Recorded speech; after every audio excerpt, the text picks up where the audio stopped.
নমস্কার, গৌরী আফটার 60 চ্যানেলে তোমাদের সকলকে স্বাগত।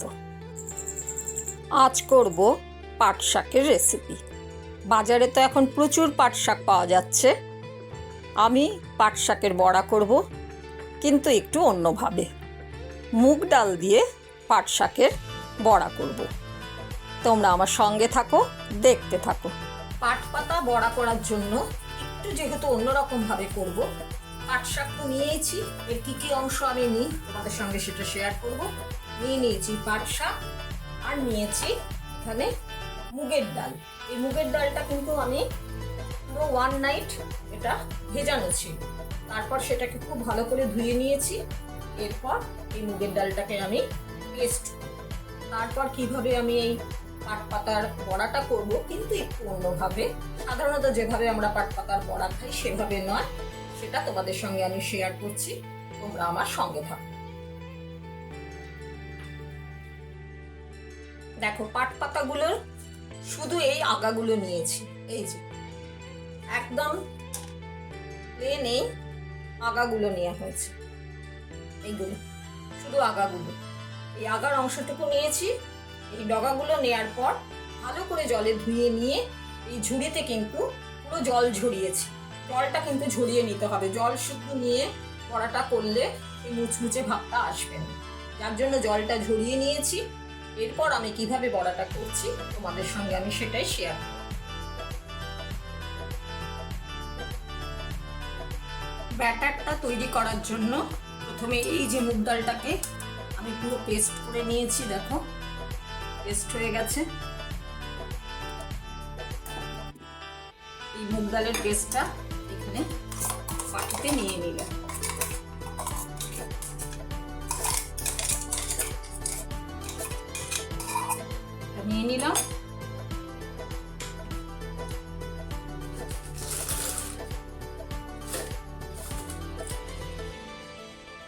এরপর এর সঙ্গে মেশালাম 2 চামচ মতন বেসন।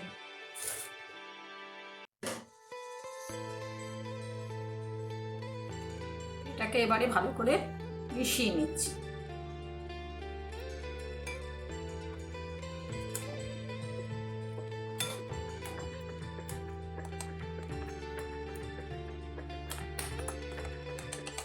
এটা তোমরা হাত দিয়ে, চামচ দিয়ে, যার যেমন সুবিধে সেভাবে মিশিয়ে নেবে।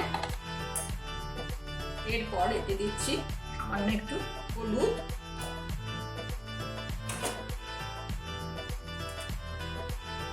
আর দিয়ে দিলাম পরিমাণ মতন নুন।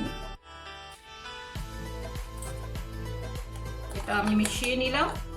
তবে এটাকে ভালো করে মেশানোর জন্য না কাঁটা চামচ ভীষণ ভালো। হাতেও মেশানো যাবে, কাঁটা চামচ, আমি একটু কাঁটা চামচই এটা মেশাচ্ছি, নইলে এই লাম্পগুলো রয়ে যাচ্ছে।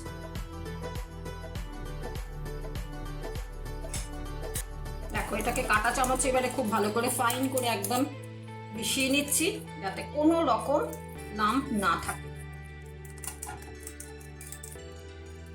হাত দিয়েও তোমরা করে নিতে পারো, হাত দিয়ে করলেও কোনো অসুবিধা নেই। হাত দিয়ে করলেও তোমরা পুরো মসৃণ ভাবে এটাকে মিশিয়ে নিতে পারো।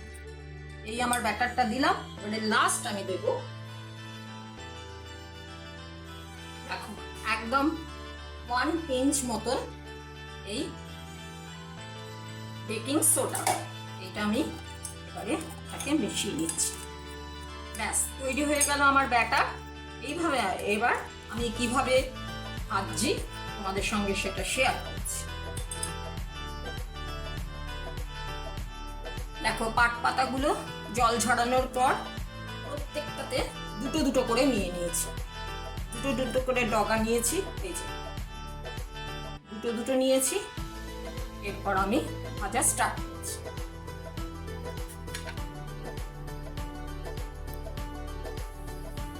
কড়াইয়ে দেখো তেল দিয়ে দিয়েছি। তেল গরম হয়ে গেছে। এবার আমি এই জোড়ায় জোড়ায় পাট পাতার ডগাগুলো এইভাবে ব্যাটারে নিচ্ছি, দিয়ে তেলে দিয়ে দিচ্ছি। এইভাবে আমি বড়াগুলো দিতে থাকছি। তোমরা ব্যাটারটার সময় নিশ্চয়ই খেয়াল করে দেখেছো যে আমি কিন্তু কোনো জল ব্যাটারে ইউজ করিনি। তোমাদের তাই আমি মানে মুগ ডালটা কিরকম বেটেছিলাম, তার কনসিস্টেন্সি কিরকম থাকবে সেটা তোমাদের একবার দেখিয়ে দিলাম। এইভাবে তার কনসিস্টেন্সি। এবারে এইভাবে আমি দুটো দুটো করে ভিজে তুলছি, তোমরা আমার সাথে থাকো। একদম সিমে রেখে রেখে ভাজছি। এবার আমি এগুলোকে উল্টে দিলাম। দেখো কিরকম ফুলো ফুলো হয়ে গেছে। খেতে কিন্তু ভীষণ মানে গরম ভাতে এটা যদি তোমরা প্রথম পাতে খাও না, দুর্দান্ত লাগে খেতে।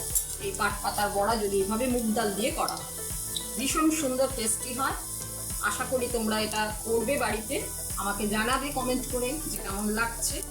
এবারে ওই পিঠটাও হয়ে যা, যখন এরকম একটু সোনালি রং ধরবে তখন এগুলা আমি তুলে নেব।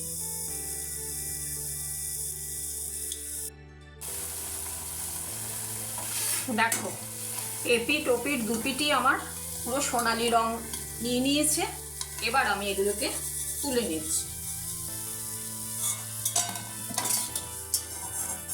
এই দেখো পুরো দুপিঠই হয়ে গেছে। এবার তুলে নিলাম। এই এখন দুটো ভাজা হলো, এরপরে আবার আমি বাকিগুলো এইভাবেই ভেজে নিচ্ছি। ফাইনাল লুক তোমাদের সঙ্গে আমি শেয়ার করি। তৈরি হয়ে গেল পাট পাতার বড়া মুগ ডাল দিয়ে। এটা কিন্তু গরম ভাতে প্রথম পাতে খেতে কিন্তু দুর্দান্ত হয়। তোমরা বাড়িতে করে দেখো, আর লাইক কমেন্ট সাবস্ক্রাইব করে আমার পাশে থেকো। সকলকে আমার অনেক অনেক ধন্যবাদ জানাই। সকলে খুব ভালো থেকো।